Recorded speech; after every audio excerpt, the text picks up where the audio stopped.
J'ai tué 100 enfants. Et je ne ressens rien. Ces mots, écrits d'une main froide par Javed Iqbal, résonnèrent comme un coup de tonnerre dans les ruelles étouffantes de Lahore, là où l'odeur du thé brûlé et de la poussière collait aux pierres anciennes. Salut, aujourd'hui, nous plongeons ensemble dans l'histoire de cet homme, pour tenter de comprendre. Qui était vraiment cet homme que l'on appelle le tueur à l'acide? Qu'est-ce qui l'a poussé à piéger, tuer puis faire disparaître des centaines d'enfants? Quel était son mode opératoire? Comment choisissait-il ses victimes? Et surtout, pour quelles raisons tuait-il? Ensemble, nous allons dérouler ce récit glaçant, de l'enfance silencieuse au premier meurtre, jusqu'à l'arrestation et la chute finale. Mais avant de commencer, prenez place, éteignez les lumières, branchez vos écouteurs, gardez vos pop-corn à portée de main. Et bienvenue dans un nouvel épisode de Crime Story.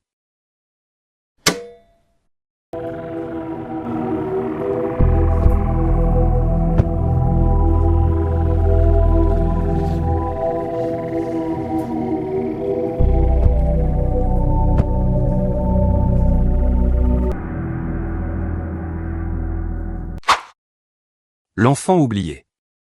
Nous sommes à Lahore, un matin d'octobre 1956. Les rues vibraient déjà sous le grondement des rickshaws, l'odeur épicée du chai flottait dans l'air tiède. C'est dans cette chaleur poussiéreuse et bruyante que naquit Javed Iqbal Mughal, fils de Mohamed Ali Mughal, un commerçant plutôt aisé. Dès ses premières années, il grandit entouré de confort matériel, grandes maisons, vêtements propres, argent, domestique. Un petit garçon qu'on aurait presque pu qualifier de pourri gâté, élevé dans l'idée qu'on pouvait tout acheter, tout posséder. Son père, figure autoritaire et respectée, veillait à ce qu'il ne manque de rien, allant jusqu'à lui offrir une maison entière pour qu'il vive seul avec d'autres garçons, comme un petit roi dans son royaume. À l'école, au Government Islamia College, Javed n'était ni un élève brillant, ni un raté. En 1978, encore étudiant, il fonda sa propre entreprise. Comme pour prouver qu'il pouvait réussir, qu'il pouvait exister au-delà de l'ombre paternelle. Pourtant, malgré ce vernis de réussite, quelque chose clochait chez lui, un regard froid, une distance, comme un vide qu'il ne parvenait pas à combler. Pendant longtemps, sa famille chercha à le marier, comme le voulait la tradition.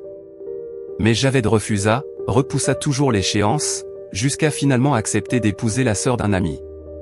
Ce mariage ne fut qu'une formalité, un acte forcé, et il s'effondra aussitôt, marié et divorcé dans la même année, en 1983. Peut-être qu'à cet instant, une part de lui comprit qu'il ne pourrait jamais vivre comme les autres, qu'il était différent, prisonnier de ses obsessions.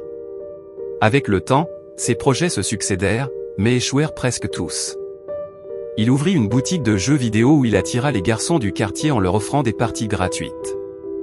On imagine une boutique, emplie du bourdonnement des bornes d'arcade. Le soleil frappe la vitrine, et au fond, Javed, derrière son comptoir, observe ses jeunes clients avec un mélange de calcul et d'impatience. Mais ce n'était pas un simple commerçant, parfois, il laissait volontairement traîner un billet de 100 roupies sur le sol, attendait qu'un gamin le ramasse, l'accusait de vol, l'entraînait à l'arrière-boutique, et là, il abusait de lui. Comme si cette violence lui servait à combler ce vide que ni l'argent ni le succès n'avaient su remplir. Une fois son crime accompli, Javed rendait généralement le billet au garçon, comme pour maquiller l'agression sous un geste de fausse bonté. Très vite, la rumeur se répandit dans le quartier. Les parents interdirent à leurs enfants de fréquenter la boutique, qui ferma peu après. Mais Javed ne s'arrêta pas, il ouvrit ensuite un aquarium, puis une salle de sport, toujours avec le même but, attirer de jeunes garçons. À chaque fois, le scénario se répétait. Un commerce qui vivait quelques mois avant de s'effondrer, laissant derrière lui un parfum de scandale. Les années passèrent, et il tenta encore, une école privée, Sunnyside School, qui n'accueillit jamais le moindre élève à cause de sa réputation. Il ouvrira ensuite, une épicerie qui ferma en quelques semaines, et enfin, un petit journal local sur les crimes et la corruption, grâce auquel il se rapprocha de la police et de certains fonctionnaires, comme pour se donner une légitimité, se fabriquer un masque social. En 1993, un drame marqua sa vie, la mort de son père, qui lui laissa une grande part de sa fortune, environ 40 000 €. Avec cet argent, Javed fit construire une vaste maison, presque un petit palais, avec un étang, une piscine, des murs immaculés et un parfum d'encens flottant dans les couloirs. Il s'acheta des voitures de luxe et circula dans la ville, entouré de jeunes garçons, comme pour afficher une réussite éclatante, dissiper les soupçons et se convaincre qu'il contrôlait encore sa vie. Mais sous ce luxe, rien ne change, le vide est toujours là. Et quand on gratte un peu, on découvre un homme seul, rongé par ses pulsions. En 1998, un de ses employés le frappa violemment. L'histoire officielle parla d'un vol qui avait mal tourné, mais la vérité était plus sombre, Javed fut accusé d'avoir tenté de le violer. Dans cette arrière-boutique, éclairée par une ampoule nue, l'air est moite et lourd. L'employé se débat, frappe, Javed tombe, sa tête heurte violemment le sol. Il passa 22 jours dans le coma. À son réveil, il n'était plus le même. Sa violence et ses obsessions existaient déjà, mais la peur, le ressentiment et surtout l'humiliation publique achevèrent de tout faire basculer. À sa sortie, sa vie était en miettes. Accusé de tentative de viol, arrêté puis libéré sous caution, mais ruiné. Sa maison fut vendue pour payer ses soins médicaux, sa réputation, définitivement brisée. C'est dans cet effondrement, cette humiliation, que quelque chose se brisa en lui pour de bon. Javed Iqbal, bientôt, passa de la manipulation et du viol à quelque chose d'encore plus terrifiant, le meurtre en série. Et personne, pas même lui, ne semble pouvoir l'arrêter. La naissance du tueur à l'acide. Vers la fin des années 90, Javed Iqbal avançait comme un spectre. Personne ne le voyait vraiment, c'était peut-être là son plus grand talent, être invisible parmi les vivants. En 1999, Javed Iqbal se mit à tuer. Pas peu à peu, mais avec une frénésie qui glaçait le sang. Il n'avait pas de profil type, mais il suivait une méthode. Il rôdait près des gares routières, des marchés, et surtout autour de sa boutique de jeux vidéo. Là, sous les néons bleus, il guettait les enfants les plus vulnérables. Des enfants des rues, des orphelins, des invisibles. Ceux que personne ne venait chercher, ceux dont les vêtements étaient trop grands, dont le regard cherchait un peu de chaleur, un peu de pain, un peu de jeu pour oublier la rue. On imagine une scène, souvent répétée, le crépuscule tombait, l'air devenait plus frais, et lui, arpentant les trottoirs, cherchait sa prochaine victime. Un enfant, silhouette frêle, souvent un garçon d'environ 12 ans, portant des sandales usées. Il l'abordait d'une voix douce, promettait un repas, une partie gratuite, quelques roupies. Le garçon hésitait, puis acceptait et le suivait, attiré par la promesse. Une fois à l'intérieur, la porte se refermait. Les bruits de la rue s'éloignaient, et dans l'arrière-boutique, plongé dans une lumière blafarde, l'odeur d'humidité et de poussière prenait à la gorge. Et là, tout basculait, le silence devenait cauchemar. Pour lui, ces meurtres n'étaient pas qu'un simple passage à l'acte. Ils étaient, selon ses propres mots, une vengeance contre la police qui l'avait humilié, contre une société qui l'avait rejeté. Mais c'était aussi un besoin plus intime, celui de posséder, de figer le vivant, d'être enfin maître de quelque chose même si cela signifiait ôter la vie. Avec le temps, son scénario devint méthodique, presque parfait, sans la moindre erreur. Il commençait par abuser de ses victimes, les étranglait toujours avec la même chaîne, avant de démembrer les corps et de dissoudre les restes dans de l'acide. Tout était consigné dans un journal précis, photos des victimes, âge, méthode et même le coût, 120 roupies ou environ 2 € pour faire disparaître un enfant. La précision de ce carnet glaçait le sang. On n'y lisait ni peur, ni remords, seulement des lignes froides, presque comptables. On sait qu'il tua près d'une centaine d'enfants en 6 mois. Un rythme effrayant, presque industriel. Mais derrière chaque mort, il y avait une histoire. Comme celle de ce garçon de 10 ans, venu pour la première fois à Lahore, trop naïf pour sentir le danger, ou ce jeune mendiant, repéré près de la mosquée Badchahi, qu'il convainquit avec une simple promesse d'un repas chaud. Dans cette maison de Lahore, devenue tombeau, l'air sentait l'acide et la mort. Les murs se couvraient de taches brunes, le sol collait par endroits.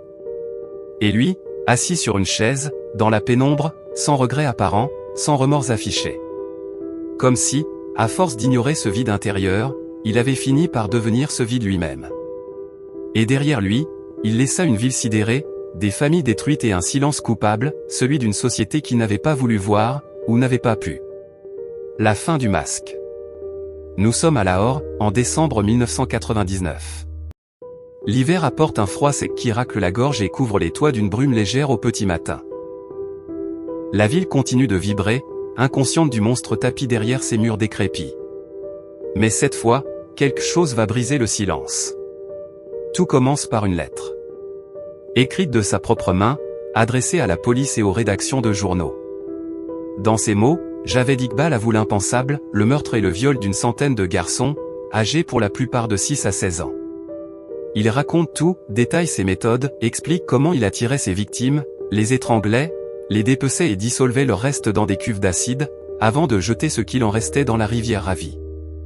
Il confesse aussi ses raisons, une vengeance contre la police qu'il avait arrêté pour sodomie contre son employé, sans jamais punir celui qui l'avait agressé et plongé dans le coma.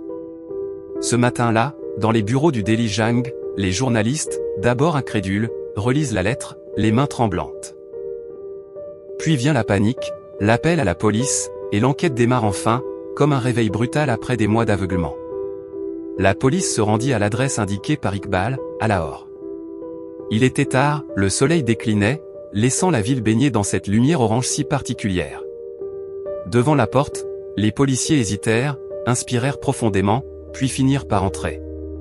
À l'intérieur, ce qu'ils découvrirent dépassa l'imaginable, les murs et le sol étaient maculés de taches sombres, des photos de jeunes garçons, soigneusement plastifiées, s'alignaient sur des étagères, comme un funeste album de famille. Dans 2 grandes cuves d'acide, ils retrouvèrent des restes humains, partiellement dissous, un spectacle à glacer le sang. Dans cette atmosphère irrespirable, saturée d'odeurs chimiques et métalliques, les enquêteurs avançaient entre horreur et stupeur. Ils découvrirent aussi un journal intime où Iqbal avait noté chaque victime. L'âge, la date, la façon dont il les avait tués, et même le coup, pour faire disparaître un corps. À ce stade, plus personne ne doutait, ils avaient affaire à un prédateur méthodique et déterminé. La ville s'embrasa. Les unes des journaux se couvrirent de son visage, les radios répétèrent son nom, et les mères tremblèrent pour leurs fils. L'opinion publique exigeait justice. Les familles des disparus, trop pauvres pour qu'on les écoute jusque-là, se retrouvèrent sous les projecteurs, submergées par la douleur et la colère. Pendant ce temps, une immense chasse à l'homme s'organisa. Iqbal, lui, avait disparu. La police arrêta 4 adolescents complices, l'un d'eux se suicida rapidement en sautant d'une fenêtre du commissariat. L'enquête s'intensifia, on fouilla ses anciennes boutiques, ses archives, ses relations. On retrouva la trace de ses affaires, de ses tentatives pour attirer des enfants, salles de jeux vidéo, aquarium, salle de sport, école vide. Et puis, le 30 décembre 1999, Javed Iqbal réapparut. Contre toute attente, il se rendit de lui-même dans les bureaux du Daily Jang, le même journal à qui il avait envoyé ses aveux. La scène est presque irréelle, l'homme arrive, visiblement épuisé, le regard vide, et dit calmement qu'il craint d'être abattu par la police s'il se rend ailleurs. Les journalistes préviennent la police, et il est arrêté sans résistance. Pendant l'interrogatoire, il clame son innocence. Il parle d'un canular destiné, dit-il, à attirer l'attention sur le sort des enfants des rues. Mais ses écrits, les photos, les restes retrouvés, tout l'accable. La police et l'opinion ne doutent plus, cet homme est bien l'auteur d'un des pires massacres de l'histoire du Pakistan. Dans les couloirs du commissariat, on respire à peine, l'air est lourd, chargé d'angoisse et d'écœurement. Les enquêteurs, même les plus aguerris, avoueront plus tard qu'ils n'avaient jamais rien vu de tel. Un musée de l'horreur, méthodiquement organisé par un homme qui, jusqu'au bout, garde un masque d'impassibilité. Et Lahore, sous sa brume froide, découvre, horrifié, qu'un monstre a agi si longtemps sous ses yeux, sans que personne ne le voie vraiment. Jugement. La salle d'audience de Lahore était tendue, l'air, presque irrespirable, vibrait sous le poids des regards. Javed Iqbal, cet homme au regard souvent vide, se retrouva au cœur d'un procès qui dépassait le simple jugement de ses crimes. La question hantait tous les esprits, était-il un monstre ou un malade ? Les psychiatres livrèrent des avis contradictoires, certains décrivaient un homme brisé par la haine et le vide intérieur, d'autres voyaient en lui un prédateur conscient, froid et calculateur. Les témoignages des familles, eux, étaient déchirants. Elles racontèrent l'absence, le cauchemar des nuits sans fin, le vide laissé par des enfants dont il ne restait qu'une photo et un prénom griffonné. Malgré les tentatives de la défense pour plaider la folie ou invoquer des troubles psychologiques, la justice rendit son verdict, Javed Iqbal fut condamné à mort. Le châtiment fut symbolique et glaça l'opinion, être étranglé avec la même chaîne qu'il utilisait pour tuer, puis découpé en 100 morceaux et dissous dans l'acide. Un écho macabre à ses propres actes, comme si la société cherchait à lui renvoyer son reflet. En prison, isolé, il oscilla entre aveux et déni, manipulant parfois ceux qui l'interrogeaient. Mais l'ombre de ses crimes ne le quitta jamais. Il écrivait encore, justifiait, accusait la société, la police, son passé, mais derrière les mots, restait ce vide, cet abîme qu'aucune explication ne pouvait combler. Avant son exécution, en 2000, Javed Iqbal mit fin à ses jours par pendaison. Fuyant ainsi le jugement public, échappant à la fin qu'il méritait sans doute. Sa mort ferma brutalement le dossier, laissant derrière elle plus de questions que de réponses. Sa vie s'acheva comme elle avait été vécue, dans le silence et l'ombre. Il laissa derrière lui un mystère insondable sur la nature du mal, sur ce qu'un homme est capable de faire quand le vide intérieur devient plus fort que tout. Car derrière chaque monstre, il y a parfois un enfant blessé. Javed Iqbal, né dans une famille aisée, avait grandi entouré de confort, mais rongé par une solitude qui le transforma peu à peu en prédateur. Son histoire rappelle qu'une apparence normale peut cacher la pire des noirceurs. Comprendre ne veut pas dire excuser, mais cela oblige à regarder en face ce que la société préfère souvent ignorer, la misère, l'abandon, l'enfance brisée. Aujourd'hui encore, son nom reste associé à l'horreur. Et son parcours, à la fois tragique et monstrueux, nous interroge, combien de drames naissent dans le silence ? Combien d'horreurs naissent sous nos yeux sans que nous osions les voir ? Nous voici donc à la fin. Si vous nous avez suivis jusqu'ici, écrivez 100 en commentaire et dites-nous ce que vous pensez de cette histoire. Abonnez-vous, et à très vite pour une nouvelle histoire.